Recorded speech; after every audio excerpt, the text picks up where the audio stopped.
So you're thinking about forming a PTO or a PTA. Maybe your principal has come to you and said, hey, Wonder Woman, you, I think, would be a fantastic person to get things going. Or maybe you've just noticed that there really isn't an official group and you and your buds have thought it is time to get something going. But now you're wondering what to do next. Well, you're in luck. That is exactly what we're going to talk about in this video right now. So the very first thing that you need to be doing if you're thinking about forming a PTA or a PTO is to kind of figure out the group structure. I really recommend, and I'm not paid by PTA to say this, but my recommended group structure is to go with a PTA because it's the difference between having a guide to follow and consistent support kind of throughout the whole process for getting things started, as well as when things come up, because trust me, things will come up that you're going to need some help with. It could be, and I'm not wishing this upon anybody, but this has been my personal experience, that maybe a president kind of walks off with the book fair money. Yeah, what the heck do you do? It was nice knowing that there was somebody that I could go to in that instance. There's also training available through PTA, and really the PTA kind of version is just easier long term. It's easier to get your tax exempt nonprofit status because they will tell you exactly what to do and act as your guide. If you were a PTO, you're literally doing everything yourself. You're going to have to figure it all yourself. And that doesn't mean that it can't be done. It just takes more time. And then I think that there's less support available, so that it's not what I recommend. But if you don't want to take my advice about what kind of group structure, fine. I'm going to still lay out exactly what you need to do to set up your PTO. So let's get right into that. So the very first thing you're going to need to do is check with your principal, have a sit down with your principal and get on the same page as far as expectations, what they have in mind, maybe what suggestions they have. Maybe you're not going to be their first PTO rodeo, and so that they have some experience with past groups and have seen what's worked, what hasn't. So learn from them, take their advice, take their knowledge and insight, and use that as you kind of sketch out what your PTO is going to look like. Also be sure to get on the same page as far as what they have in mind for what events and programs you might offer, or what specifically you're going to do. Now, I know you're going to be jumping into this with all you got, and you're going to have all these big hopes and dreams. And I just am here to say, whoa, lady, slow your roll just a little bit. You will get there eventually. You are not going to go from 0 to 60 in 1 year. It's going to take you a couple years. You could possibly do it, but I'm going to go with it would absolutely burn your little tush out. So take it slow. Take the time to get everything organized and a structure in place, because that's really going to serve your group the best long run. If you just kind of jump into things and you're making things up as you go along, yes, you will have lots of fun, but you'll also have a lot of frustration along the way. And much of that frustration can be totally avoided if you kind of took the time to lay that foundation that I'm going to lay out in these next couple steps. So once you're on the same page with your principal, then talk to other parents, who is interested in helping out, who wants to be who wants to be a volunteer versus who wants to be a leader, because they're going to find that parents usually don't know what they're kind of in for. So they're not game to say, oh yes, I'll be a leader. There are going to be some standout leaders standout volunteers and standout parents that jump right in. But for the most part, you're probably going to have more parents expressing an interest in being a volunteer versus stepping up to lead something. A lot of parents are kind of hesitant until they've seen it done before, but that it just kind of depends on the person. Personally, I love jumping in and figuring things out and just kind of going forward. It takes more time.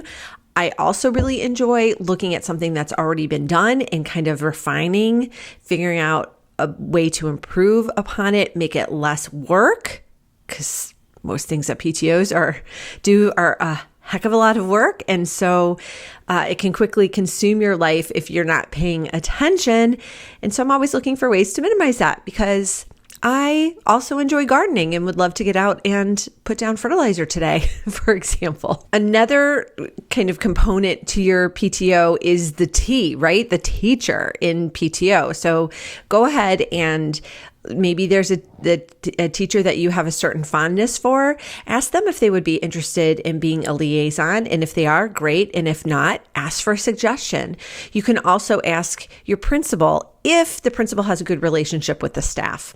If they don't, you don't want to ask for a recommendation from the principal. You're going to need to go kind of around them and get the teacher recommendation from another source. If the principal does not have a fantastic relationship with the teachers, then they might pick someone that the other teachers don't necessarily have a good rapport with or have a strained rapport with, and that could lead to trouble later down the road. So that's why I say choose a different teacher liaison or approach a different teacher to be the teacher liaison, but definitely include them in because you are going to need teachers' help to get this going, to communicate what's going on in your PTO. And so don't overlook this step. The next thing you're going to want to do is draft your group's bylaws and standing rules.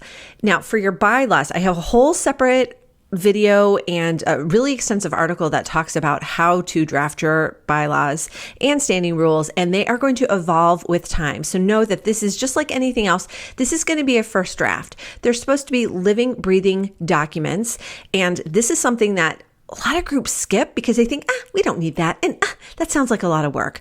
Well, I've made it super easy with the bylaws and standing rules made simple kit. It has a whole editable template for you to use with everything you might need and then some.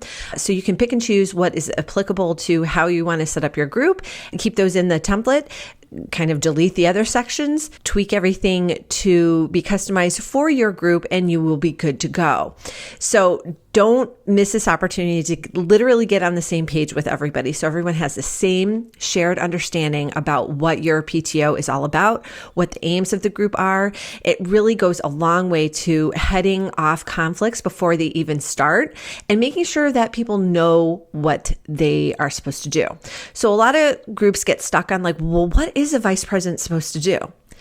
That actually, a suggestion for that is in the kit. So you will see suggested duties for main leaders, so like the executive board leaders, as well as some committee chairs. So you have that resource right at your fingertips if you get that kit. Again, I will drop a link to that kit and resource in the description below. The next thing you're going to want to do is get together with the volunteers and the leaders that have raised their hand so far and said, yes, I'm interested in helping the PTO come to life. And you're going to want to plan out events for the year. Like, what do you want to do? You're not going to be doing something every month because you are, like I said, you're going to totally burn yourself out. So maybe pick something like one a quarter or just a few events for the year. There is absolutely nothing wrong with getting the ball rolling slowly instead of chasing the ball downhill. So pick a couple events. Then based on what you kind of want to do, estimate those costs and figure out how much you need to raise. That will inform what kind of fundraisers you need to do and how many fundraisers you need to do. So then after you have that information, you can really sit down. If you are the president, sit down with the volunteer who wants to be the treasurer. And maybe even for this first round, I would suggest meeting with the entire executive board or like maybe even everybody if you haven't held elections to kind of form the initial budget. It is helpful if the president and treasurer kind of meet separately ahead of time to kind of give a layout because some people just look like deer in the headlights when you ask them about financial information. So give them some information to start with, and then you guys can tweak it too.